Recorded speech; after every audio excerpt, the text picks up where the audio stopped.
एक छोटा बच्चा था, उसने बोल दिया था कि छत गिरने वाली, इसके पहले उन्होंने बच्चों के गेट की कुंडी लगा दी। राजस्थान के झालावाड़ में जर्जर स्कूल की इमारत 7 मासूम बच्चों की कब्रगाह बन गई।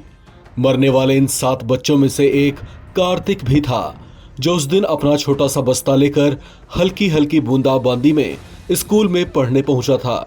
छोटे से कार्तिक की आंखों में सपने बड़े बड़े थे।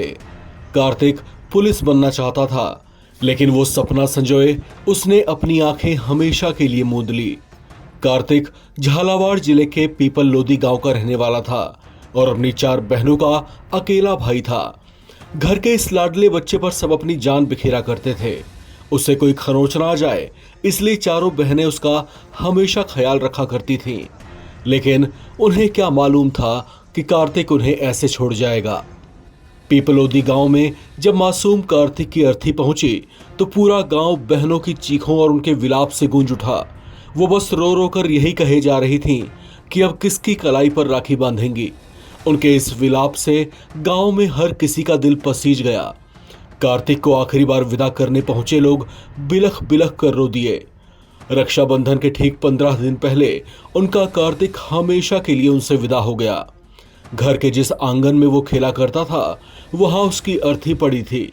जिन गलियों में वो कुनाचे मारता था, अपने जिन छोटे छोटे यारों के साथ वो भागा दौड़ी किया करता था, उन गलियों से जब उसकी अर्थी निकली तो हर आंख नम हो आई।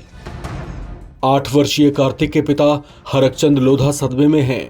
वो अपने इकलौते बेटे के चले जाने के गम में डूबे हुए हैं। कार्तिक की बुआ संजू ने बताया कि कार्तिक परिवार में सबसे छोटा था और 4 बहनों का अकेला भाई था।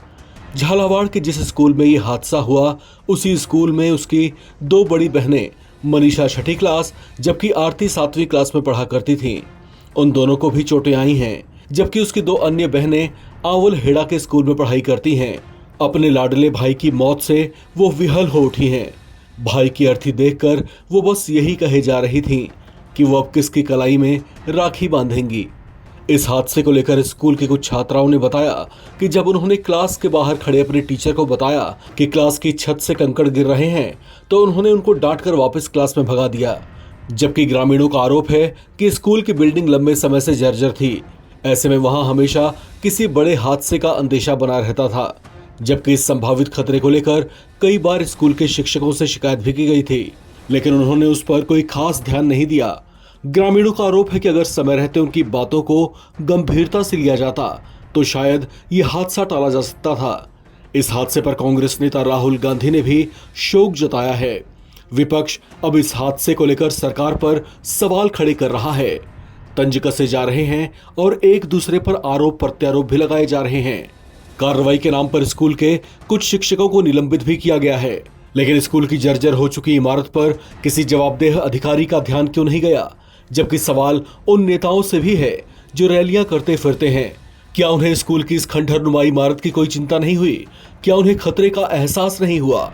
कुछ ग्रामीण ये कहते भी सुने गए कि जिस स्कूल की छत ढही वहां गरीबों के बच्चे पढ़ा करते थे, शायद इसीलिए किसी ने समय से इसकी सुध नहीं ली। इस हादसे में जान गंवाने वाले 7 बच्चों के गांवों में चूल्हे नहीं जले, लोग मातम में डूबे हुए हैं। इस खबर में फिलहाल इतना ही। बाकी अपडेट्स के लिए आप बने रहें नवभारत टाइम्स के साथ।